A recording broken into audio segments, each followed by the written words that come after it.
Part है, उसका नाम है इलेक्ट्रोमैग्नेटिज्म। क्या नाम है बच्चों?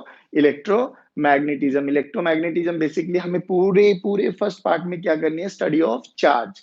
तो जैसे अभी आप लोगों ने इलेक्ट्रोस्टैटिक पढ़ा, इलेक्ट्रोस्टैटिक में हम लोगों ने क्या देखा है? चार्ज रेस्ट पे था। तो रेस्ट पर रहते हुए उसके पास कौन कौन सी प्रॉपर्टी है, कैसे वो बिहेव करता है? वो अपने इलेक्ट्रिक फील्ड प्रोड्यूस कराता है। कोई चार्ज उसके विसिनिटी में आता है तो उस पर एक फोर्स लगाता है।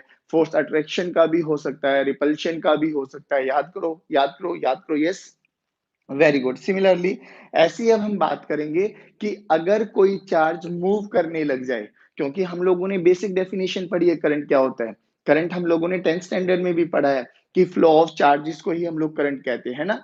तो जब चार्ज चलने लग जाता है तो वो कैसे बिहेव करता है? क्या वो सेम वैसा ही एक इलेक्ट्रिक फील्ड प्रोड्यूस कराता है या कोई दूसरा फील्ड प्रोड्यूस कराता है? आज कहानी में उसके बारे में चर्चा करने वाले हैं कि जब एक चार्ज मूव करने लग जाता है तो वो कैसे इफेक्ट्स प्रोड्यूस कराता है। एक चीज और बता दूं बच्चों आपको, बेसिकली हम करंट के बाद करंट को कहते हैं कि flow of charge per unit time है ना, dq बाई dt। देखिए, अगर हम आई एवरेज के बारे में बात करें तो आई एवरेज को हम लोगों ने लिखता थे delta q by delta T. और आई इंस्टेंटेनियस के बारे में बात करें तो आई इंस्टेंटेनियस को हम लिखते हैं dq बाई dt। बड़ा बेसिक सा डिफरेंशिएशन है, बड़ा बेसिक सा डिफरेंस है दोनों में, कि this is defined for finite interval of time and this is defined for very infinitesimal, यानी जब interval delta t tends to zero, यानी डेल्टा टी की वैल्यू अप्रोचिंग टू जीरो हो जाती है। याद है ना आपको? इसको हम लोग इंस्टेंटेनियस में क्या लिखते थे? Limit delta t tends to zero, delta q by delta t, this is equals to d q by d t. यानी हम लोगों को बेसिकली करंट का थोड़ा सा बेसिक नॉलेज होनी चाहिए थी और हमें पता है कि फ्लो ऑफ चार्ज को ही क्या कहते हैं? करंट कहते हैं। अब एक अर्स्टेड नाम के साइंटिस्ट हुआ करते थे, आप लोगों ने कहानी सुनी भी होगी कि वो बेसिकली लैब में एक एक्सपेरिमेंट परफॉर्म कर रहे थे। लैब में एक्सपेरिमेंट परफॉर्म कर रहे थे तो उन्होंने क्या देखा बच्चों? मान लेते हैं कि ये हमारे पास कोई भी एक सर्किट है, ठीक है ना, और यहां पर एक मैग्नेट रखी हुई थी। मैग्नेट का एक ये वाला नॉर्थ पोल और ये वाला साउथ पोल। तो उन्होंने देखा क्या, जैसे ये स्विच ऑन हुआ ना तो करंट फ्लो करा, सर्किट कंप्लीट हो गया। स्विच ऑन हुआ, करंट फ्लो करा, सर्किट कंप्लीट हुआ, सर्किट कंप्लीट हुआ। तो हुआ कि ये मैग्नेट है ना, ये मैग्नेट में डिफ्लेक्शन आया। डिफ्लेक्शन का मतलब ये नाचने लगी। अब ये नाचने लगी तो साइंटिस्ट को दिमाग घूमा, ये कैसे नाची, मतलब डिफ्लेक्शन कैसे हुआ? अभी एक बात बताओ, अगर ये एक मैग्नेट है और मैं इसको ऐसे रख दूं तो सुबह से शाम तक रखे रखे ये तो ऐसी रहेगी। भाई इसमें डिफ्लेक्शन कब आएगा? जब इसके नियर बाय सराउंडिंग में कोई दूसरी मैग्नेट लेके आऊंगा, तभी तो ना। तो अकेली मैग्नेट कभी भी अपने फोर्स पे, अपने द्वारा प्रोड्यूस की गई फील्ड से अपने आप पे फोर्स नहीं लगाती। सिमिलरली इसको अगर मुझे डिफ्लेक्ट कराना है तो मुझे इसके विसिनिटी में, यानी इसकी सराउंडिंग में कोई ना कोई दूसरी मैग्नेट लेके आनी पड़ेगी। अब साइंटिस्ट ने भी देखा ये कि भैया जैसे ही इसमें सर्किट कंप्लीट हुआ, यानी करंट फ्लो हुआ, करंट फ्लो हुआ तो ये मैग्नेट डिफ्लेक्ट होने स्टार्ट हो गई। मैग्नेट डिफ्लेक्ट स्टार्ट होने लगी तो उनके दिमाग में आया कि यहाँ कोई ना कोई दूसरी मैग्नेट का सोर्स रखा हुआ है, क्योंकि ये अकेली मैग्नेट तो अपने आप डिफ्लेक्ट नहीं होने वाली किसी भी कंडीशन में। फिर उन्होंने क्या किया, उन्होंने इस करंट को बंद कर दिया, स्विच को ऑन कर ऑफ कर दिया। स्विच को ऑफ किया तो करंट जीरो हो गया। करंट जीरो हो गया तो मैग्नेट नाचने नहीं लगी, यानी मैग्नेट में देर इज नो डिफ्लेक्शन। फिर तो उनको गेम समझ में आ गया। उनको ऑन किया, करंट फ्लो किया, मैग्नेट डिफ्लेक्शन, ऑफ किया, करंट जीरो, तो मैग्नेट में कोई डिफ्लेक्शन नहीं। तो उन्होंने यहां से एक बहुत अच्छा सा थ्योरी दे दी कि जब भी कोई करंट कैरिंग चार्ज या जब भी कोई चार्ज फ्लो कर रहा होगा तो करंट फ्लो कर रहा होगा। और अगर करंट फ्लो कर रहा होगा तो वो अपनी चारों तरफ एक नया फील्ड प्रोड्यूस कराता है, जिसको हम लोगों ने नाम दिया मैग्नेटिक फील्ड का। क्या नाम दिया बच्चों? मैग्नेटिक फील्ड का। ये अस्टेड एक्सपेरिमेंट था बेसिकली, ठीक है ना, जिसका हम लोगों को आइडिया था, हम लोगों ने 10th स्टैंडर्ड में भी पढ़ा है। बट थोड़ी और कहानी सुनाता हूं अभी आपको। अगर हम बात करें कि कोई भी एक करंट कैरिंग वायर ले लेते हैं, अब सुनना ध्यान से बच्चे, अब बहुत इंटरेस्टिंग है तो टेंशन नहीं लेना। बिल्कुल भी जीरो लेवल से स्टार्ट करेंगे, बिल्कुल जीरो लेवल से। जो जो चीजें हमें पीछे आगे वाले चैप्टर का हमें लगेगा कि जरूरत है, मैं अपने आप ही डिस्कस करता चला जाऊंगा। तो आपको बिल्कुल भी कोई टेंशन लेने की आवश्यकता नहीं है, पहली बात तो। हाँ जी, गुड इवनिंग टू ऑल। चलिए, तो हमने क्या बोला, ध्यान से सुनना, कि कोई भी एक करंट कैरिंग वायर ले लेता हूं मैं। दिस इज अ वायर, और इसमें कोई भी करंट फ्लो कर रहा है, लेट्स से आई। ठीक है ना, लेट्स से आई। यहां पर एक चार्ज रखा हुआ है, क्यू चार्ज। और क्यू चार्ज किस पे बेटा, रेस्ट पर है। ध्यान से सुनना बच्चों, क्यू चार्ज किस पर है, रेस्ट पर है। लेकिन यहां पर करंट फ्लो कर रहा है, और करंट फ्लो कर रहा है तो इसका मतलब चार्जेस मोशन में है। चार्जेस यहाँ पे कैसे बेटा, चार्जेस मोशन में है। चलो जी, बहुत अच्छी बात। अब चार्ज मोशन में यानी फ्लो ऑफ चार्ज को ही हम करंट कहते हैं, और इसके विसिनिटी में ये भी एक चार्ज रखा हुआ है। और अभी अभी हम लोगों ने इलेक्ट्रोस्टैटिक पढ़ा है, क्या पढ़ा है हम लोगों ने इलेक्ट्रोस्टैटिक में, जल्दी बताइए। कि अगर कोई भी दो चार्ज रखे हुए हैं तो उसमें एक इंट्रैक्शन फोर्स लगता है, या तो वो रिपल्शन का फोर्स लगेगा या वो अट्रैक्शन का फोर्स लगेगा। अब हमें इस कहानी को देख के क्या समझ में आया, कि सर कंडक्टर है, करंट भी फ्लो कर रहा है, यानी चार्जेस भी फ्लो कर रहे हैं, इसके बगल में एक चार्ज भी रखा हुआ है। बट इस वाले कंडक्टर के कारण इस पर फोर्स क्या देखा गया, कि यहां पर फोर्स जीरो लगा। यानी इलेक्ट्रोस्टैटिक फोर्स तो जीरो हुआ। अब इलेक्ट्रोस्टैटिक फोर्स जीरो कब होगा, इलेक्ट्रोस्टैटिक फोर्स का फॉर्मूला देखिए। फोर्स का फॉर्मूला क्या बेटा, k q one q two by r square. देखिए, ये तो मीडियम की प्रॉपर्टी, ये इन दोनों के बीच का सेपरेशन है, लो ये मान लिया सेपरेशन। और Q1 Q2 का प्रोडक्ट। अगर फोर्स जीरो है तो इसका मतलब क्या बच्चे, Q1 Q2 का प्रोडक्ट जीरो होना चाहिए। इसका मतलब क्या, Q1 तो है सर। यानी जो ये वाली वायर है जिसमें करंट फ्लो कर रहा है, वो कैसी है, न्यूट्रल। कैसी है बच्चों, न्यूट्रल। तो ये चीज समझ में आनी चाहिए आपको, कि जो भी कंडक्टर है ना जिसमें करंट फ्लो करता है, करंट का बेसिकली क्या मतलब होता है, चार्जेस का फ्लो। चार्जेस फ्लो करेंगे यानी एक पॉइंट से दूसरे पॉइंट तक जाएंगे, बट वो चार्ज नहीं होता। यानी वो करंट कैरिंग कंडक्टर कैसा रहेगा, न्यूट्रल रहता है। कैसा रहता है बेटे, न्यूट्रल रहता है। वेरी गुड, बात समझ में आई क्या, परफेक्ट। यानी यहां से हमें एक कहानी, एक कॉन्सेप्ट तो समझ में आ गया, कि अगर कोई भी करंट कैरिंग कंडक्टर है वो न्यूट्रल है। यानी करंट कैरिंग कंडक्टर न्यूट्रल होता है। ये एमसीक्यूज आपके पास आ सकता है बच्चों। और बेसिकली हम वो चार्ज करके लिखते हैं, positively charge negatively charge, answer ये लिख के आते हैं हम लोग। जबकि आंसर क्या है, न्यूट्रल है। सेकेंडली क्या देखा, वन फाइन डे इस चार्ज को, जो कि पहले रेस्ट पे था, अब एक वेलोसिटी दे दी गई। तो बच्चों जैसे ही इसको वेलोसिटी मिली ना, यानी ये चलने लगा। तो जब ये चलने लगा तो देखा क्या गया, होना क्या चाहिए था, ये सीधा चलना चाहिए था। लेकिन ये सीधा नहीं चला। It will experience a force, और ये मुड़ गया। यानी सीधा वेलोसिटी सीधी दी थी हम लोगों ने, और इनर्शिया की प्रॉपर्टी को फॉलो करते हुए इसको सीधा जाना चाहिए था। बट जो कि वायर रखी गई थी, जिस वायर में करंट था, तो क्या देखा गया, उसके कारण इस पे एक फोर्स लगा, ये मुड़ गया। अब कोई भी चार्ज, जैसे मैं चल रहा हूं, मैं चलते चलते चलते चलते सडनली मुड़ूंगा, क्यों मुड़ूंगा मैं, क्योंकि मुझ पे फोर्स लगा होगा ना, तभी तो मैं मुड़ पाऊंगा। हाँ, तो यहां से अब ऑब्जर्वेशन सुनिए। अब दोनों ऑब्जर्वेशन सुनिए आप लोग, कि किसी भी करंट कैरिंग वायर के सामने कोई भी चार्ज एट रेस्ट पर हो गया आता है, या किसी भी करंट कैरिंग वायर के आसपास कोई चार्ज एट रेस्ट पर है, तो वो current carrying wire is not capable of applying any force, पहली बात तो। लेकिन अगर वही चार्ज किसी v स्पीड से, v वेलोसिटी से चलने लगता है, तो जो करंट कैरिंग वायर है उस पे फोर्स लगाने में कैपेबल होता है। यानी जो ये करंट कैरिंग वायर है ना, ये एक नया फील्ड प्रोड्यूस करा रही है। अगर इलेक्ट्रिक फील्ड होती तो वो रेस्ट वाले चार्ज पे भी फोर्स लगती। बात समझ में आई ना, क्योंकि हम लोगों ने देखा था इलेक्ट्रोस्टैटिक में, एक चार्ज रेस्ट पर है, दूसरा चार्ज भी रेस्ट पर है, तो रेस्ट वाले चार्ज पे भी इलेक्ट्रोस्टैटिक फोर्स लगता है। लेकिन ये एक नया फील्ड है, और इस नए फील्ड की क्या प्रॉपर्टी है, ये सर तभी फोर्स लगाएगा उस चार्ज पर जब चार्ज कैसा होगा, मूव कर रहा होगा। बात समझ में आई बेटे, कैसा होगा, जब वो चार्ज मूव कर रहा होगा। जल्दी बताइए, क्या इतना समझ में आया क्या, वेरी गुड परफेक्ट। अगर इतना समझ में आया तो हम आगे बढ़ते हैं। Please write y for yes and for no, Y for yes and for no. चलिए, मैं रिपीट कर देता हूं। यहां से हम लोगों का बेसिक एनालिसिस समझ में आ गया, कि क्या, कि जो ये chapter 4 that is magnetic effect of electric current हम पढ़ रहे हैं, हमने क्या देखा इसमें कि कोई भी करंट कैरिंग वायर होगी, वो करंट कैरिंग वायर उसके आसपास अगर कोई चार्ज एट रेस्ट पर है, तो उस रेस्ट वाले चार्ज पे तो फोर्स नहीं लगाएगी, लेकिन फोर्स नहीं लगाएगी तो इसका मतलब ये इलेक्ट्रिक फील्ड तो नहीं है।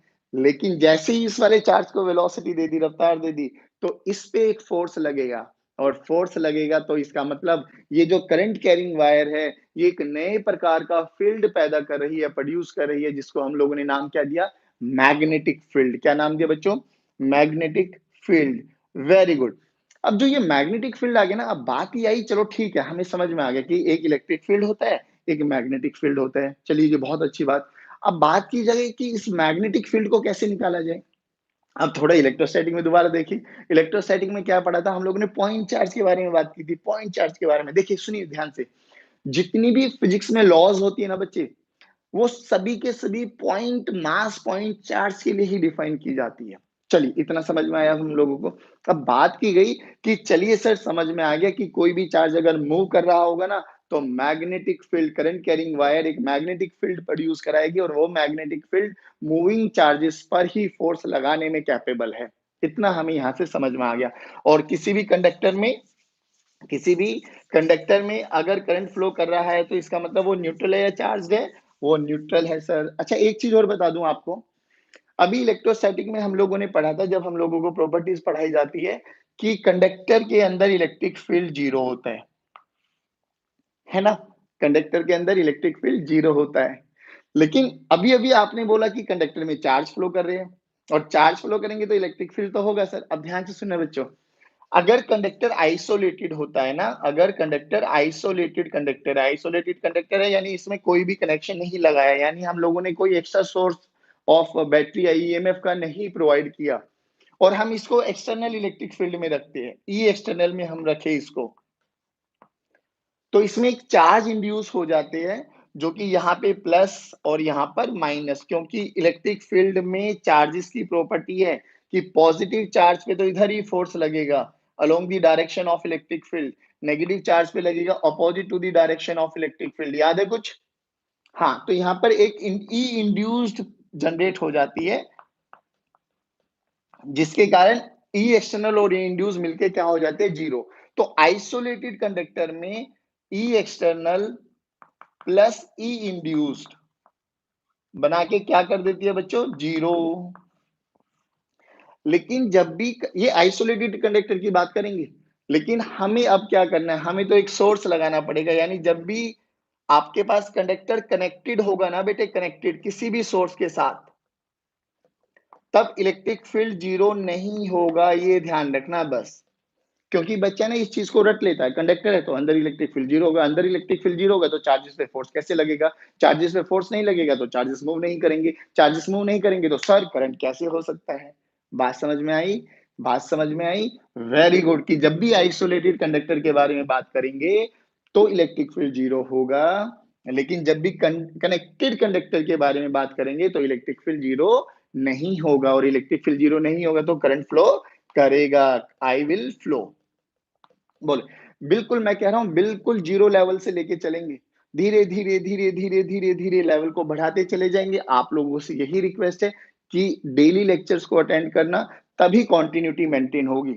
चलिए जी, बहुत अच्छी बात, वेरी गुड। अब हम बात करते हैं बेटा कि चलिए सर हमें इतना तो समझ में आ गया, करंट कैरिंग वायर के कारण मैग्नेटिक फील्ड होता है। अब ये मैग्नेटिक फील्ड होता कितना है, क्या इसकी वैल्यू है, और मैग्नेटिक फील्ड एक स्केलर क्वांटिटी है या वेक्टर क्वांटिटी है, अगर वेक्टर क्वांटिटी है तो डायरेक्शन कैसे निकालेंगे। बात समझ में आई? चलिए अब रिप्रेजेंटेशन देखिए, मैग्नेटिक फील्ड को जैसे इलेक्ट्रिक फील्ड को हम लोगों ने रिप्रेजेंट किया था बेटा ई वेक्टर से, मैग्नेटिक फील्ड को रिप्रेजेंट करेंगे हम बी वेक्टर से। यूनिट होती है इसकी बेटा टेस्ला, ठीक है ना, टेस्ला यूनिट होती है एसआई सिस्टम में, और गॉस होती है इसकी सीजीएस सिस्टम में। फिर इन दोनों में भी रिलेशन है, वो जो वन गॉस होता है, one gauss this is equals to 10 की पावर -4 टेस्ला, या उल्टा भी कह सकते हो, tesla one tesla is equals to 10 की पावर 4 गॉस। बात समझ में है? टेस्ला जायज बात है, ऐसा सिस्टम में बड़ी यूनिट है, गॉस छोटी यूनिट है, पहली बात। अब दूसरी आई यहाँ से, अगर कोई भी एक करंट कैरिंग वायर है, इसमें करंट कैरिंग वायर में मान लो आई ऐसे चल रहा है, ध्यान से सुनना बच्चे। अब ये आई क्या है, कोई भी करंट उस इंस्टेंट पर कितना करंट चल रहा है, तो आई बेसिकली इंस्टेंटेनियस करंट है हमारे पास। हमसे बोला गया इस पी पॉइंट पर मैग्नेटिक फील्ड है, क्योंकि करंट कैरिंग वायर है, करंट कैरिंग वायर है तो कैपेबल है मैग्नेटिक फील्ड बनाने की। अगर मैग्नेटिक फील्ड है तो इस पी पॉइंट पर बताओ मैग्नेटिक फील्ड किधर है और कितनी है। अब देखिए पूरी वायर के कारण तो हम नहीं बताएंगे, क्योंकि हमारे बेसिक लॉज जितने भी है फिजिक्स में वो डिफाइन होते हैं स्मॉल एलिमेंट्स के लिए।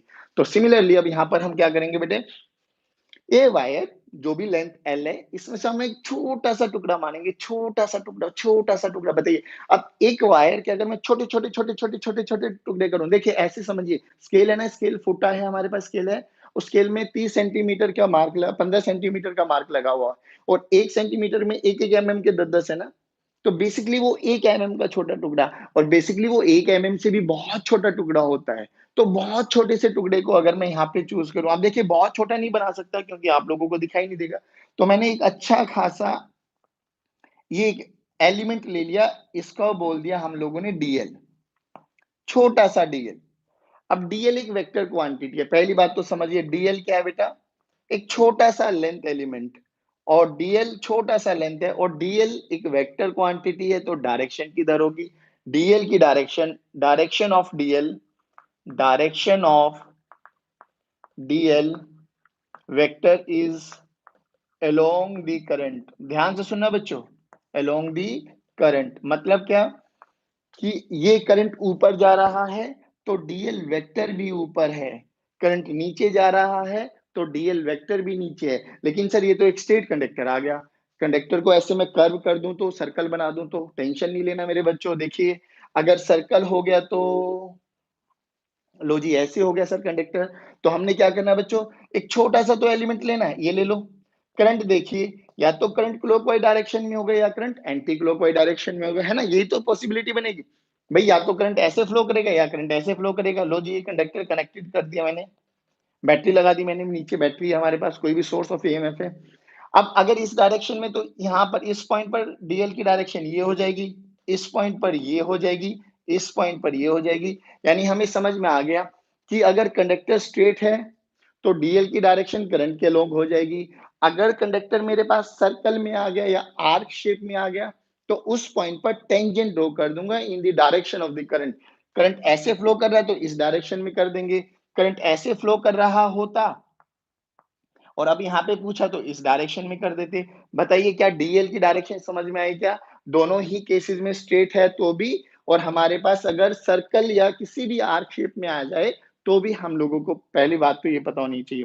तो हमें समझ में आ गया डीएल क्या है बेटा, डीएल हमारे पास एक छोटी सी लेंथ एलिमेंट ले लिया हम लोगों ने, ठीक है ना, लेंथ एलिमेंट जिसकी डायरेक्शन किधर होगी, along the direction of current. चलिए सबसे पहली बात तो ये आ गई। अब जिस पॉइंट पर आपको मैग्नेटिक फील्ड कैलकुलेट करना है ना बच्चे, पी पॉइंट पर, अब ध्यान से सुनना ये बात, मैं कह रहा हूं स्टेप्स अगर याद हो जाएंगे ना तो न्यूमेरिकल करना कोई मुश्किल बात नहीं है। देखना अभी आप न्यूमेरिकल करने लग जाओगे जैसे जैसे लेक्चर खत्म हो जाएगा, पक्की बात है, सुनना ध्यान से। अब हमने बोला, हाँ वेरी गुड, हमने बोला कि अगर हमारे पास ये पी है पॉइंट तो क्या करें, जो ये डीएल मान है ना बेटा, डीएल, डीएल के बिल्कुल सेंटर से, बिल्कुल सेंटर से, अब डीएल बहुत छोटा है, डीएल बहुत छोटा है, 0.00000001 mm, देखिए इतना छोटा है, तो उसका सेंटर भी क्या सेंटर सर, बिल्कुल ये रहा, ये लो, यहां से एक पोजीशन वेक्टर। अब ध्यान से सुनना बच्चों, अगर पोजीशन वेक्टर बनाना आता है तो बहुत अच्छी बात, नहीं आता तो सुन लीजिए। पोजीशन वेक्टर में एक होता है हेड, एक होता है टेल, तो हेड हमेशा उस पॉइंट को रिप्रेजेंट करेगा जिस पॉइंट पर we have to calculate magnetic field, याद रखना। R vector, r vector position vector, position vector का हेड उस पॉइंट को रिप्रेजेंट करने वाला है जिस पॉइंट पर आपको मैग्नेटिक फील्ड कैलकुलेट करना है। ये बात ध्यान से सुनना बच्चों, बहुत अच्छे, मैं कह रहा हूं स्टेप बाय स्टेप रखना, बहुत मजा आएगा। अच्छा अब इतनी चीजें आ गई हम लोगों को, यानी हम लोगों को डीएल वेक्टर पता लग गया, हम लोगों को आर वेक्टर पता लग गया। अब एक चीज और सुन लीजिए, एक वेक्टर्स में, हालांकि वेक्टर्स जब आपको पढ़ाया गया होगा बहुत अच्छे से बताया गया होगा, बट मैं कुछ बेसिक पॉइंट्स को मैं रिकॉल करता हूं जिससे आप लोगों के लिए इजी बन जाए और थोड़ा मुझे भी ये लगे कि हाँ आपको आता होगा ये। अब हम लोगों ने बोला, ध्यान से सुनना मेरे प्यारे बच्चों, हम लोगों को बोला गया कि सर दो वेक्टर्स के बीच में एंगल कैसे कैलकुलेट करते हैं। बेटा एक चीज सुनना, पहली बात, आपके पास ये एक वेक्टर है कोई भी, आपके पास ये एक वेक्टर है कोई भी, और आपको ये एंगल बनाया गया। जनरली बच्चों को मिसकंसेप्शन होता है कि this is the angle between two vectors. बच्चे हमेशा ध्यान रखना, जब भी दो वेक्टर्स के बीच में एंगल कैलकुलेट करना होता है, या तो दोनों की टिप टिप टिप बोले तो ये, या दोनों का टेल बोले तो स्टार्टिंग पॉइंट, या तो दोनों का स्टार्टिंग पॉइंट एक जगह होना चाहिए, या दोनों का टर्मिनेटिंग पॉइंट एक जगह होना चाहिए। ध्यान से सुनना बच्चों, यानी ये दो वेक्टर्स के बीच का एंगल नहीं हो सकता। तो कैसे होगा सर, देखना इधर, क्या ये एंगल हो सकता है? बिल्कुल हो सकता है, क्योंकि दोनों का स्टार्टिंग पॉइंट सेम है। क्या ये हो सकता है सर? बिल्कुल हो सकता है। क्यों? क्योंकि दोनों का टर्मिनेटिंग पॉइंट सेम है। तो ये चीज याद रखना बस, कि आपके पास एंगल बिटवीन टू वेक्टर्स क्या होता है, या तो दोनों की टिप या दोनों की टेल एक साथ होनी चाहिए। अब बात है, डीएल वेक्टर है, आर वेक्टर है, डीएल वेक्टर की डायरेक्शन ऊपर है बच्चों। तो now this is the angle theta. अब सुनना ध्यान से, ये थीटा बहुत इंपॉर्टेंट रोल प्ले करने वाला है, इसलिए कह रहा हूं इस पे ध्यान रखना। थीटा क्या है? Theta is the angle between dl vector and r vector. Very good, dl vector and r vector, बहुत बढ़िया बच्चों। तो मैं लिख देता हूं, theta is the angle between, theta is the angle between dl vector and r vector. बच्चों ध्यान से सुनना मेरे प्यारे बच्चों, बस ये चीज है। तो हमें देखिए यहाँ से क्या क्या चीज समझ में, कोई भी करंट कैरिंग वायर है, करंट आई चल रहा है, आई चल रहा है, तो वहां पे एक डीएल ले लिया, डीएल की डायरेक्शन हमेशा डायरेक्शन ऑफ करंट रहेगी। स्ट्रेट वायर होगा तो कोई दिक्कत ही नहीं है। अगर आर्क हुई या सर्कल हुआ तो we have to draw a tangent in the direction of current, clockwise होगा, एंटी क्लॉकवाइज होगा, यही दो डायरेक्शन पॉसिबल होने वाली है। चलिए, फिर उसके बाद हम लोगों ने क्या देखा, कि जिस पॉइंट पर हमें मैग्नेटिक फील्ड कैलकुलेट करना है, उस पॉइंट पर पोजीशन वेक्टर ड्रॉ कर दीजिए। पोजीशन वेक्टर का हेड उस पॉइंट को इंडिकेट करता हुआ होना चाहिए। फिर क्या है, डीएल और आर के बीच का जो एंगल होगा ना, वही थीटा होगा। अब रियलिटी में हमारे पास जो मैग्नेटिक फील्ड है ना बच्चों, इस पॉइंट पर मैग्नेटिक फील्ड कुछ पैरामीटर्स पे डिफाइन की गई। कौन कौन से पे? एक तो देखना, अब करंट एलिमेंट हो गया, एक करंट एलिमेंट क्या हो गया, आईडीएल। ये आइडियल एक करंट कैरिंग एलिमेंट हो गया। ये छोटा सा एलिमेंट डीएल, जिसमें करंट जा रहा है आइडियल। चलिए, एक तो इस पे डिफाइन की गई, एक इस पोजीशन वेक्टर पे डिफाइन की गई, एक इस एंगल थीटा पे डिफाइन की गई। यानी बेसिकली इस मैग्नेटिक फील्ड इस वाले पी पॉइंट पर किन किन फैक्टर्स पे डिफाइन की जाएगी बच्चे? Dl length element, r position vector, theta angle between dl and r vector, और i current in the conductor. अच्छा, जरूरी थोड़ी ना बच्चे पी पॉइंट, ये तो मैंने अपने हाइपोथेटिकल एक पॉइंट माना। कोई बच्चा कह देता सर यहाँ पे बताओ, कोई बच्चा कह देता यहाँ पर बताओ, तो ये थीटा अलग अलग हो जाता। थीटा अलग अलग हो जाएगा तो मैग्नेटिक फील्ड की स्ट्रेंथ अलग अलग हो जाएगी। बात समझ में आई ना? तो इन चार फिजिकल क्वांटिटीज पर हमारी मैग्नेटिक फील्ड इस पॉइंट पे डिफाइन की गई। अच्छा, अब जो ये छोटा सा एलिमेंट लिया, छोटा सा करंट, छोटा सा, तो यहाँ पे मैग्नेटिक फील्ड भी बहुत छोटी सी आएगी, डीबी। ठीक है ना? अब इस लॉ को जिसने बोला था ना बच्चे, वो बेसिकली बोला गया था हमारे पास बायट सावर्ट। बायट सावर्ट ने इसका एक लॉ दे दिया है ना।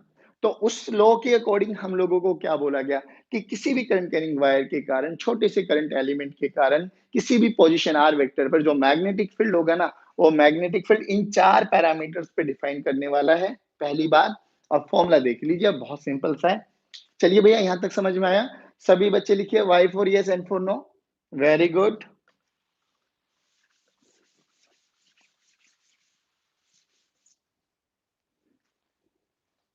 हाँ जी, चलिए, very good.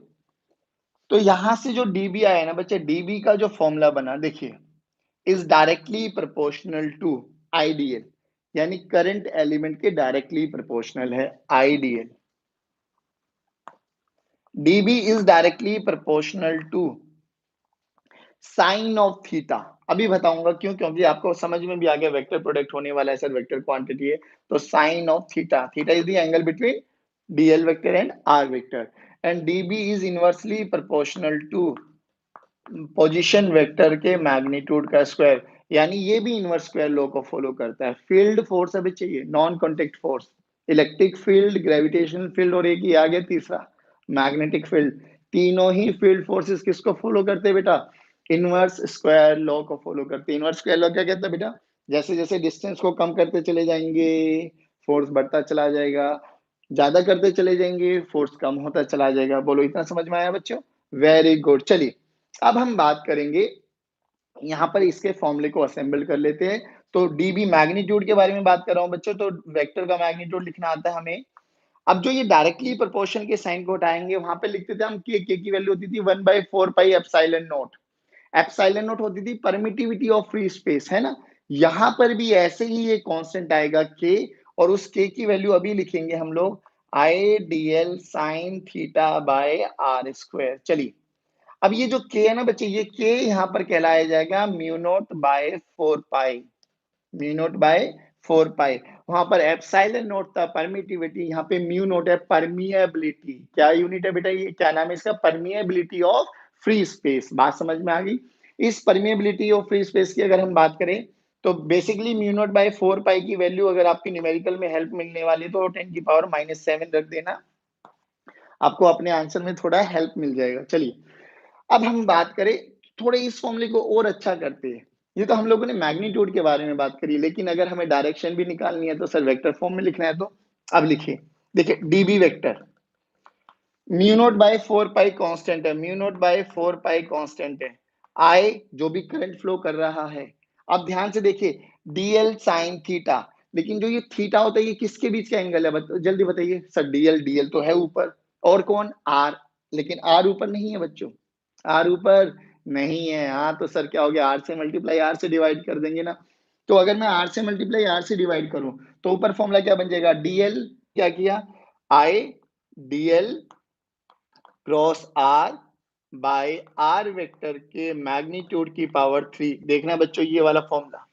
Now this is your vector form. बोलो, समझ में आया?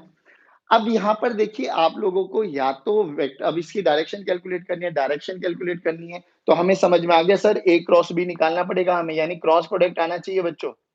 आपको ये वाला राइट हैंड थंब रूल हाथ चलाना आना चाहिए। आता है तो ठीक है, नहीं तो मैं सिखा देता हूँ अभी।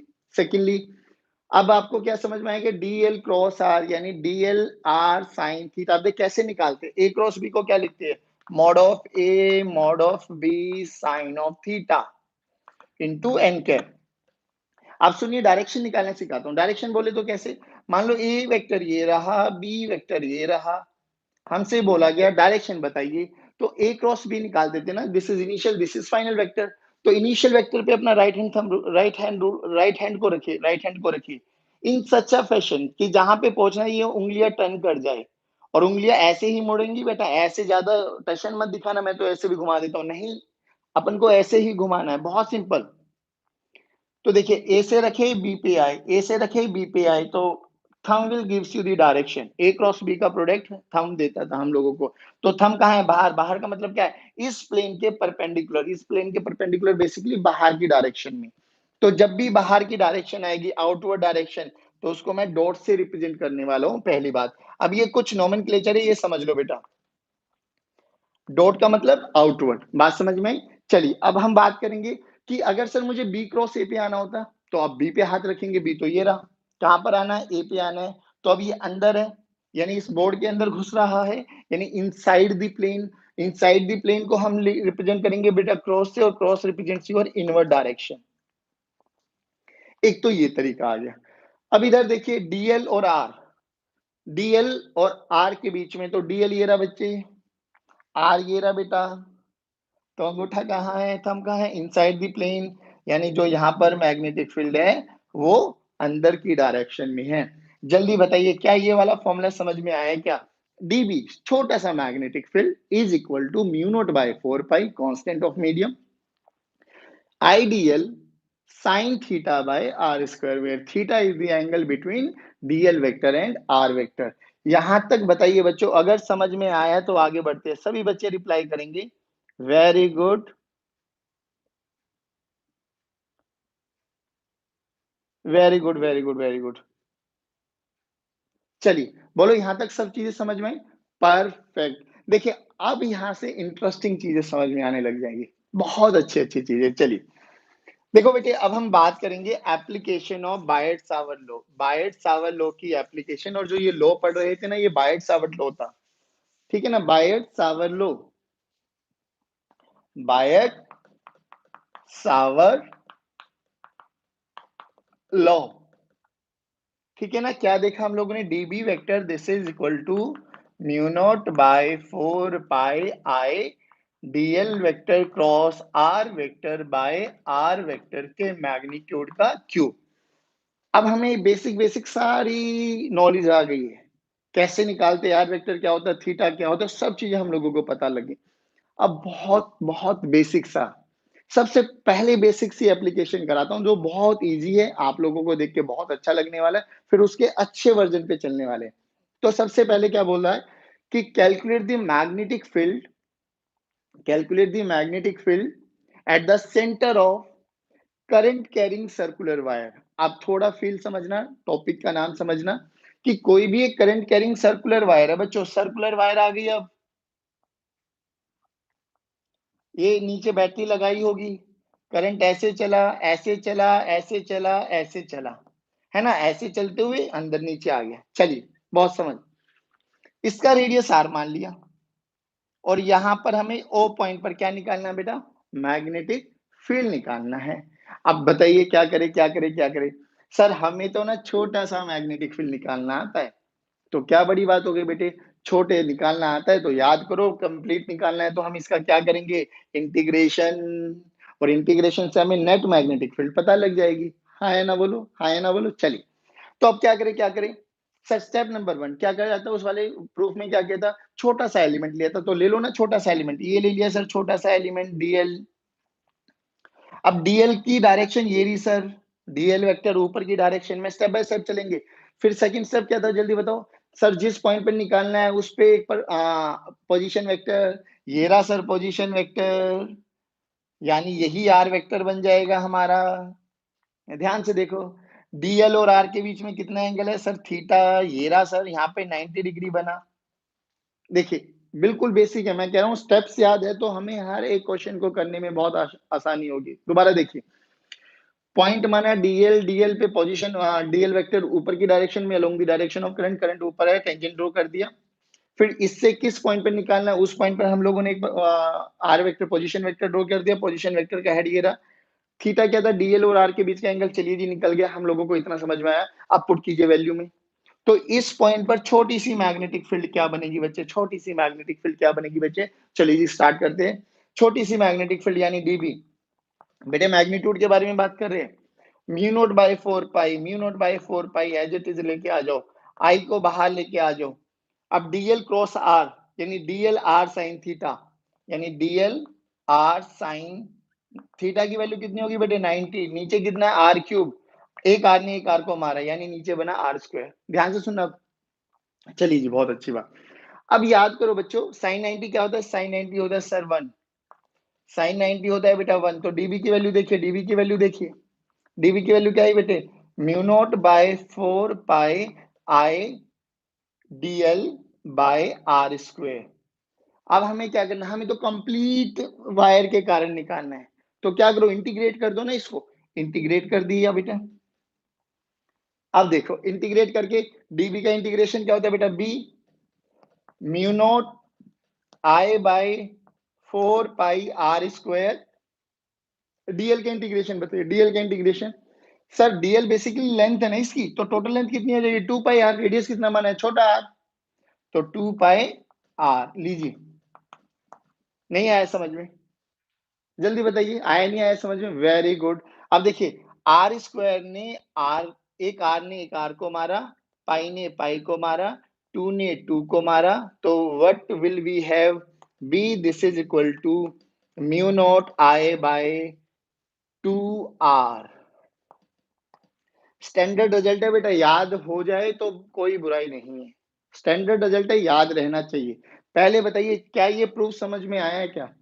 पॉइंट नंबर 1 कहाँ निकालना था, ओ पर, सबसे पहले डीएल चूज किया, कर लिया सर, डीएल एक सर्कुलर है तो tangent will gives you the direction of DL vector, उससे पॉइंट जहां पर हमें निकालना था सेंटर पे निकालना था, तो पोजीशन वेक्टर आर ही बनने वाला है, यानी रेडियस ऑफ द सर्कल के ही बराबर, रेडियस ऑफ द वायर के ही बराबर बनने वाला है।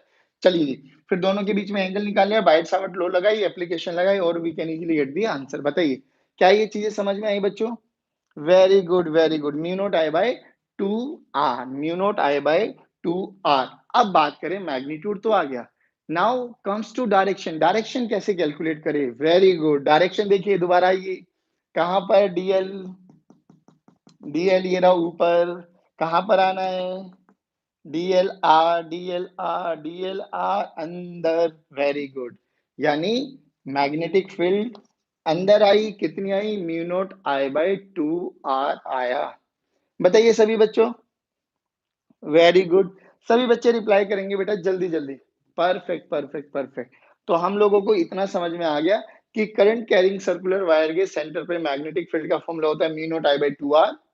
डायरेक्शन अंदर हो जाएगी if current is moving in clockwise direction, और अगर एंटी क्लॉकवाइज डायरेक्शन में होता तो डायरेक्शन कहां हो जाती बच्चे? बाहर हो जाती। चलिए, बहुत अच्छी बात।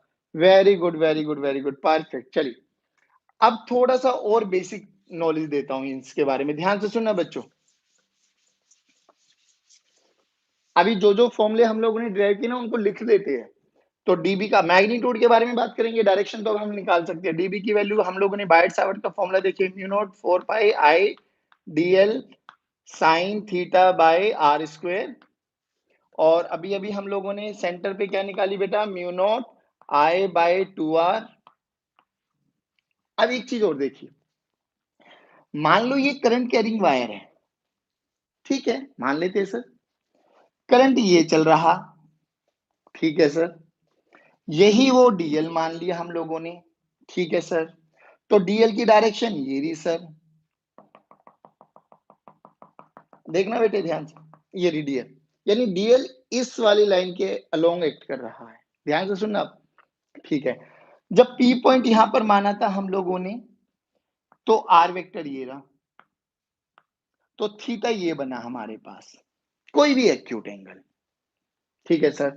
यहां पे लेता मैं पी पॉइंट, तो सर ऑब्ट्यूस एंगल बन गया हमारे पास, ठीक है ना। अब मैंने क्या बोला, ध्यान से सुनना, मैंने पी पॉइंट यहां पे चूज किया, पी पॉइंट यहां पे चूज किया। तो अब क्या मुझे बता सकते हो डीएल और आर के बीच का एंगल कितना है? सभी बच्चे रिप्लाई करेंगे, डीएल और आर वेक्टर के बीच का एंगल कितना है? वेरी गुड, कितना एंगल है बच्चों? सर क्या बड़ी बात हो गई, सर डीएल तो ऊपर है, अब पी पॉइंट ये रहा, तो पोजीशन वेक्टर ड्रॉ कीजिए ना, यानी डीएल भी ऊपर, पोजीशन वेक्टर भी ऊपर, यानी दोनों पैरेलल है। पैरेलल है तो थीटा की वैल्यू 0 डिग्री, थीटा की वैल्यू 0 डिग्री। चलिए, अब मैंने बोला यहां पे निकालो, देखिए अब यहां पे कैसे निकालेंगे? वेरी गुड वेरी गुड, सभी बच्चों का आंसर आ गया, बहुत सुंदर।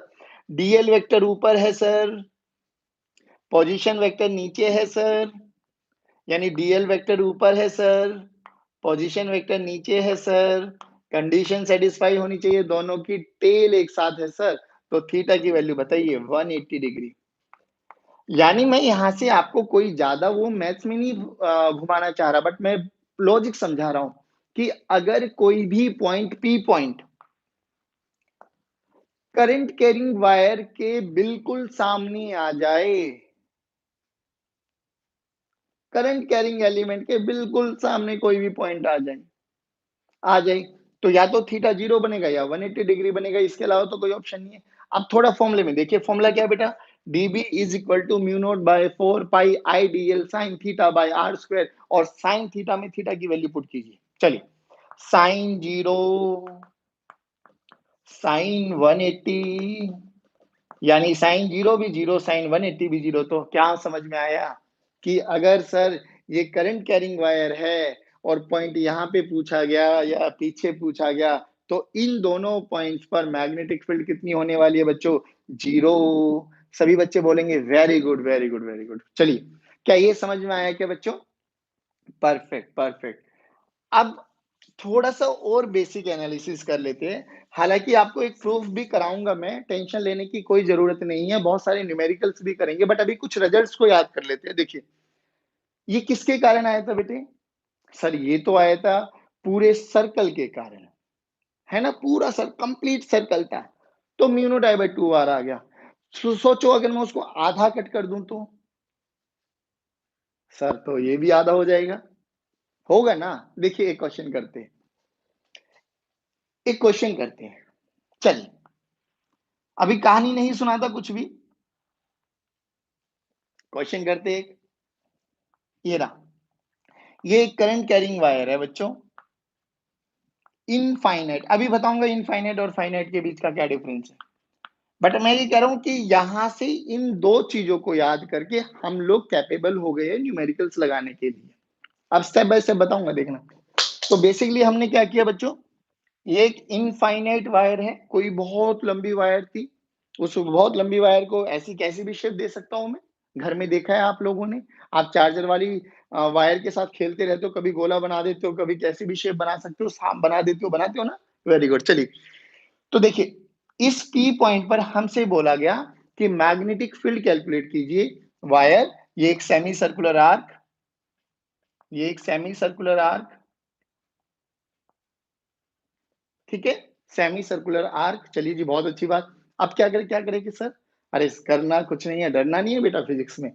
ए वाला पार्ट को, ए वाले पार्ट को अलग मान लो, ए वाले पार्ट को अलग मान लो, और ये वाले पार्ट को अलग मान लो, यानी इस क्वेश्चन को मैं 3 पार्ट में डिवाइड कर सकता हूं। पहली बात तो एक पार्ट, एक पार्ट, एक पार्ट। फिर दूसरी बात क्या है सर, तीनों के कारण निकाल लो, ठीक है सर। फिर मैग्नेटिक फील्ड कैसे है सर, स्केलर या वेक्टर, वेक्टर सर, तो वेक्टोरियली ऐड कर दो। यानी इसके कारण मैं मान लूं B1, ये पार्ट 1 तो B1, पार्ट 2 तो B2, पार्ट 3 तो B3। तो जो बी नेट आ जाएगी, बी नेट क्या हो जाएगी बेटा, नेट मैग्नेटिक फील्ड कितनी हो जाएगी बच्चों, जल्दी बोलो, B1 vector plus B2 vector plus B3 vector. अरे वाह भाई वाह, अब समझ में आएगा, देखना जादू कैसे चलता है। इस वाली वायर को देखो, इस वाली वायर नंबर 1 को देखो, क्या छोटा सा एलिमेंट ले लिया, क्या छोटे से एलिमेंट की डायरेक्शन इधर, पोजीशन वेक्टर इधर, क्या थीटा 0, तो B1 कितना 0, छोड़ो B2 को, B3 पे आओ। B3 देखिए DL, क्या DL की डायरेक्शन इधर, along the direction of current, क्या पोजीशन वेक्टर इधर, थीटा की वैल्यू बोलो 180, थीटा की वैल्यू 180, तो मैग्नेटिक फील्ड 0, बचा कौन, B2।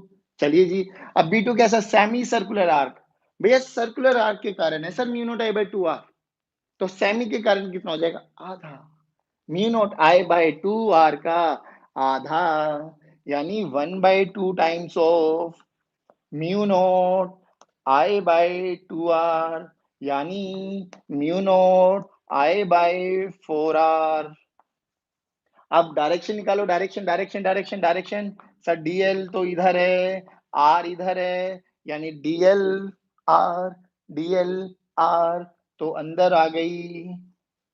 अब टेंशन ना लेना, अगर किसी को क्रॉस प्रोडक्ट में ये हाथ चलाने में दिक्कत है ना, तो शॉर्टकट भी बताऊंगा, घबराने की टेंशन मत लेना। बोलो, यहां तक समझ में आया बेटे, वेरी गुड वेरी गुड, बहुत बढ़िया बच्चे। चलिए बोलो, समझ में आया, चलिए जी, बहुत सुंदर। अब आगे चलते हैं। देखिए, ऐसे बहुत वेरिएशन के न्यूमेरिकल्स आपको अपनी बुक्स में मिलने वाले, तो आप लगाने की कोशिश करना। अब हम थोड़ा सा और आगे बढ़ते हैं। अब जो मैं पढ़ा रहा हूं वो प्योरली इंटीग्रेशन है बेटा, ठीक है। आप लोगों को 11th स्टैंडर्ड में जब रोटेशन चैप्टर पढ़ाया होगा, तो तब आपको एलिमेंट चूज करने सिखाए होंगे। अगर नहीं, तो मैं आपको एक लिंक व्हाट्सएप पे सेंड कर दूंगा, जिसमें मैंने एक लिंक डेमोन्स्ट्रेशन के थ्रू सिखाने की कोशिश की है कि how to choose a small element. अभी के लिए समझ लीजिए आप लोग, एक छोटा सा, अभी जैसे हम लोग क्या कर रहे थे, पूरी सर्कल आ गई, तो सर्कल का आधा आ गया, तो लेकिन सर कोई भी आर्क लेंथ आ गई, आर्क लेंथ, मतलब जरूरी थोड़ी ना वो हर केस में ये देगा, ये देगा, वो कह रहा है ये दे दिया बस, और इसमें करंट फ्लो कर रहा है आई, कह रहे अब इसके कारण निकालो, ओ पॉइंट पर, सेंटर पर कोई भी। चलिए अब बताइए कैसे करें, तो अब हमें क्या निकालना है, magnetic field due to an arc, current carrying arc, wire की कोई भी एक वायर है जिसका एक आर्क है जिसमें करंट कैरिंग चल रहा है आर, और उसके सेंटर पे हमें मैग्नेटिक फील्ड कैलकुलेट करना है। अब स्टेप सुना बेटे, मैं तो फिर कहता हूँ स्टेप बाय स्टेप्स आपको याद होना चाहिए। स्टेप बाय स्टेप्स याद होगा तो आप लोगों को बहुत सिंपल, बहुत इजी, बहुत कन्वीनियंट फिजिक्स लगने वाली है। देखिए, हमने क्या बोला भैया, ये सेंटर है, ये सर्कल है। अब इस सर्कल की पूरा सर्कल नहीं, सेमी सर्कल नहीं, कोई भी एक आर्क चूज कर लिया हमने, ये वाली आर्क, ध्यान से सुनना, तो अब इन आर्क के देखो, एक एंड ये रहा, एक एंड ये रहा। अब तरीका सुनना बेटा, स्टेप बाय स्टेप चलेंगे हम लोग। तो सबसे पहले क्या करो, इन दोनों आर्क के पॉइंट्स को ना उस सेंटर पे जोड़ दो जहां पर आपको मैग्नेटिक फील्ड कैलकुलेट करनी है। लो जी, पी पॉइंट। तो ये तो जायज बात है, रेडियस बना बेटे हमारे पास, करंट ये डायरेक्शन में चल रहा है। बोलो इतना समझ में आया? सबसे पहला पॉइंट, आर्क के दोनों पॉइंट्स को उस पॉइंट पर जोड़ दो where you have to calculate magnetic field. चलिए, अब जो ये एंगल बना है ना, ये एंगल, इस एंगल को मैंने ले लिया अल्फा, और यही हमारा सेक्टर एंगल होता है ना। तो अल्फा हम लोगों के पास क्या है बेटे, आर्क जो एंगल सस्टेन करने वाली है, that is your sector angle. चलिए, चलो जी, इतना समझ में आ गया हमारे पास। अब लेकिन सर हमें इसके कारण मैग्नेटिक फील्ड निकालना है, तो हम तो वही करेंगे, एक छोटा सा एलिमेंट चूज करेंगे। अब थोड़ा डायग्राम को बड़ा बना रहा हूं, अच्छे से समझना बेटे। पहले बताओ, ये जो लेंथ है, आर्क लेंथ है, याद करो, अगर आप लोगों को बताया गया है, याद है, तो अगर सेमी सर्कुलर वायर आती है तो थीटा दूरी पर जाकर डी थीटा का एक छोटा सा एलिमेंट मानते हैं जिसकी थिकनेस dx होती है। स्टेप से बेटा ये प्रोसीजर आपको फॉलो करना पड़ेगा, क्योंकि वायर ऐसी होती है ना, वायर ये सेमी सर्कुलर वायर, तो सेंटर से कितना दूर चलो, एलिमेंट चूज करना है। तो एलिमेंट तो यहाँ पर ही होंगे, छोटे छोटे छोटे छोटे एलिमेंट, है ना, छोटे छोटे एलिमेंट्स तो यही होंगे। अब इन कोई भी एक एलिमेंट में से आपको एक एलिमेंट चूज करना है, तो यहां से कितना चले आप, थीटा, थीटा पर जाके कोई भी एक छोटा सा एलिमेंट चूज कर लिया आप लोगों ने, कितना एंगल बनाया, डी थीटा। तो रिंग में यही करते थे हम लोग, थीटा दूरी पर जाके डी थीटा का एक एलिमेंट चूज कर लेते। चलिए भैया स्टार्ट करते हैं अब, आइए। तो हम लोगों ने क्या बोला सबसे पहले, वेरी गुड, थीटा दूरी पर जाकर डी थीटा का एक एलिमेंट चूज कर लिया। तो हम लोगों ने एक लंबा सा आर्क बना लिया, ये एंगल तो अल्फा है बेटे। अब क्या किया हम लोगों ने, यहां से बीटा चले। बीटा क्यों चले समझ में आ गया, क्योंकि थीटा तो मेरे फॉर्मूले में ऑलरेडी आ चुका है, साइन थीटा, तो वो थीटा थीटा के चक्कर में कंफ्यूज नहीं होना। तो बीटा दूरी पर जाकर हम लोगों ने डी बीटा का एक छोटा सा आर्क ले लिया, ये, और इसकी करंट इस डायरेक्शन में जा रहा है, तो ये कितनी विड्थ है बेटा, डीएल। तो डीएल की डायरेक्शन ये हो गई पहली बात। तो अब ध्यान से सुनना, डीएल ये डायरेक्शन हो गई। अब क्या करना, डीएल पता लग गया, अब इस पॉइंट पे निकालना हमें। तो डीएल से परपेंड, यहाँ पे एक लाइन ड्रॉ कीजिए, पोजीशन वेक्टर। लो जी, तो पोजीशन वेक्टर और डीएल में कितना एंगल बना बच्चे, 90 डिग्री। चलिए सर ये तो समझ में आ गया, है ना, आया ना। चलिए, तो डीबी की वैल्यू देखते हैं अब। डीबी देखिए क्या बना बच्चे, डीबी की वैल्यू देखिए, mu naught by 4 pi I DL. और डीएल और आर के बीच में, आर बोले तो पोजीशन वेक्टर, और यहाँ पे पोजीशन वेक्टर रेडियस ही बन गया आपके पास, क्योंकि ये तो भैया इस आर्क से तो कितनी भी दूरी पे लगाओ वो रेडियस ही होगा हमारे पास सेंटर पे। तो idl sine 90 by are square. चलिए जी, तो डीबी की वैल्यू देखिए बच्चों क्या बन गई, mu naught by 4 pi I dl by are square. चलो सर ये तो आ गया, लेकिन ध्यान से सुनो बच्चों, हम लोगों का क्या है, अब जरूरी थोड़ी ना हर कोई बच्चा बीटा पे जाके डी बीटा मानेगा। हो सकता है कोई बच्चा गामा पर जाके डी गामा में मान ले, हो सकता है कोई बच्चा फाइव पे जाके डी फाइव मान ले। तो ये फाइव एंगल कुछ भी हो सकता है, ध्यान से सुनना, यहाँ पे वेरी कराता हूँ। मैंने मान लो यहाँ पर माना बीटा, एक बच्चा बोल रहा मैं तो यहाँ पे मान रहा हूँ, देखो एक बच्चा बोल रहा मैं तो यहाँ पे मानूंगा सर, ऐसे। भैया कैसे भी मानो आपकी मर्जी है। एक बच्चा बोल रहा मैं तो ये मानूंगा, एक बच्चा बोल रहा है मैं तो ये मानूंगा। बेटा कैसे भी मानो, टोटली आपकी चॉइस है। तो जैसे जैसे थीटा वेरी करा रहा हूं ना, मैं थीटा वेरी कराता जा रहा हूं। अब देखिए क्या होगा, अब ये छोटा सा जो ट्रायंगल बनाना, छोटा सा ट्रायंगल, इस छोटे से ट्रायंगल को बनाते हैं, देखो ध्यान से, ये छोटा सा ट्रायंगल, ये कितना एंगल है बेटा, इस छोटे से ट्रायंगल का कितना एंगल माना हम लोगों ने, डी बीटा। ये कितनी दूरी है बेटा, रेडियस है सर। ये कितना है बेटा, डीएल है सर। याद करो, एक छोटे से ट्रायंगल पे लगाने वाला फॉर्मूला होता है theta this is equals to arc by radius, याद है, theta this is equals to arc by radius. तो d beta this is equal to arc यानी डीएल बाय रेडियस, यानी यहां से डीएल की वैल्यू क्या आ गई बेटे, आर डी बीटा। देखो जी, डीएल की वैल्यू क्या आ गई बेटे, आर डी बीटा। बहुत सुंदर बेटे, बहुत बढ़िया। चलिए अब कुछ नहीं करना है आपको, ये इक्वेशन नंबर 2 है, ये इक्वेशन नंबर 1 है। पुट 2 इन फर्स्ट, चलिए करते हैं। तो पुट 2 इन फर्स्ट कर दीजिए। चलो जी भैया करते हैं। तो देखिए डीबी की वैल्यू क्या आ गई बच्चों, dB this is equals to mu naught by 4 pi as it is चलेगा, आई एज इट इज चलेगा। डीएल की वैल्यू रखे r d beta divided by बच्चों आर स्क्वायर। देखो आर ने आर को मारा। अब ध्यान से देखो डीबी की वैल्यू क्या है बच्चे, mu naught I by 4 pi are d beta. अब ध्यान से सुनना बच्चों, डी बीटा कहां से कहां, सुनना ध्यान से। बीटा आपने यहां से माना था, यानी अगर मैं इस वाले एंगल को, ये बीटा है जो मेरी उंगलियां बना रही है, वापसी यहां पे ले आऊं तो बीटा की वैल्यू 0, और एक्सट्रीम पे लेके चला जाऊं तो एक्सट्रीम बोले तो इस वाले पॉइंट तक लेके आ जाऊं, तो बीटा की वैल्यू कहां से कहां, इस वाले पॉइंट पर बीटा की वैल्यू 0, इस वाले पॉइंट पर बीटा की वैल्यू अल्फा। यानी हमें लिमिट्स भी पता लगी, कहां से कहां बच्चों, 0 से अल्फा। चलो स्टार्ट करते हैं अब लोग। क्या आ गया फॉर्मूला, देखिए क्या बना हमारे पास, डीबी का फॉर्मूला बना b this is equal to mu naught I by 4 pi r, और डी बीटा का इंटीग्रेशन बीटा लिमिट 0 से अल्फा।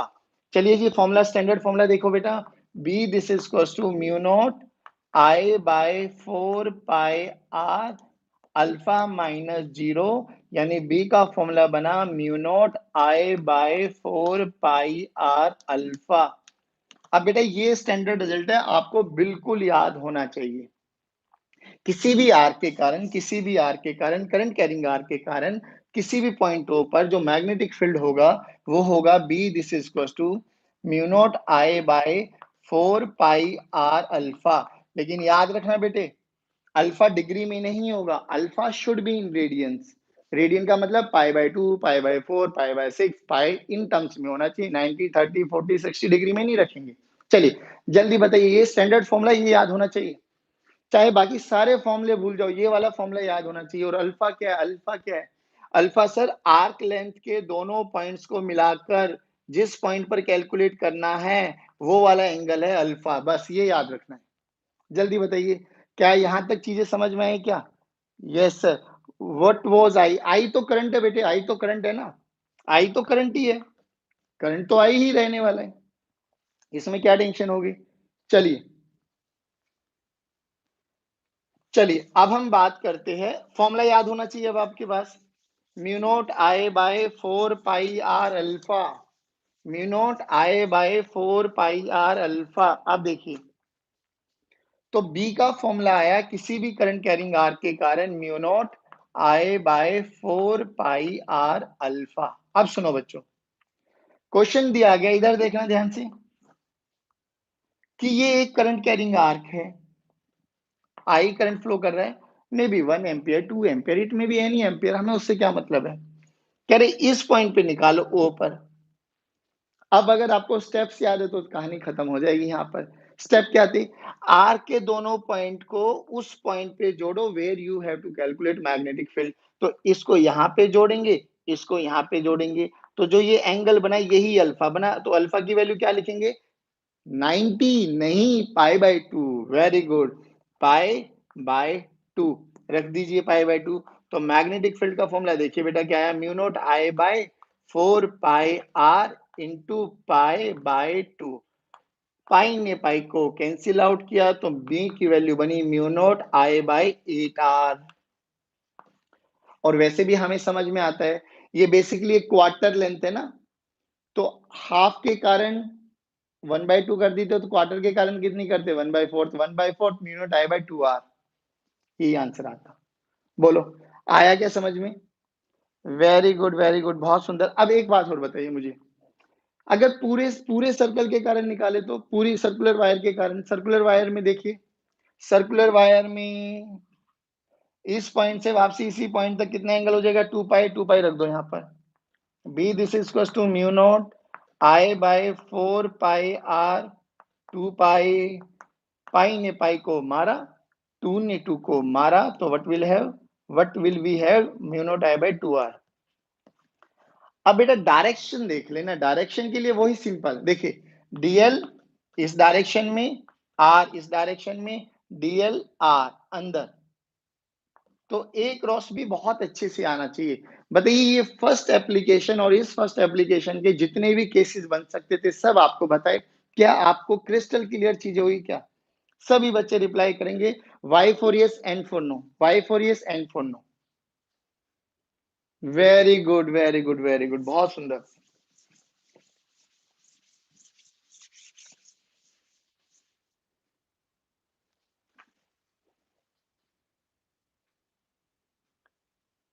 चलिए बच्चों, बहुत सुंदर। देखिए मेरे बच्चों, मेरी बात सुनिए।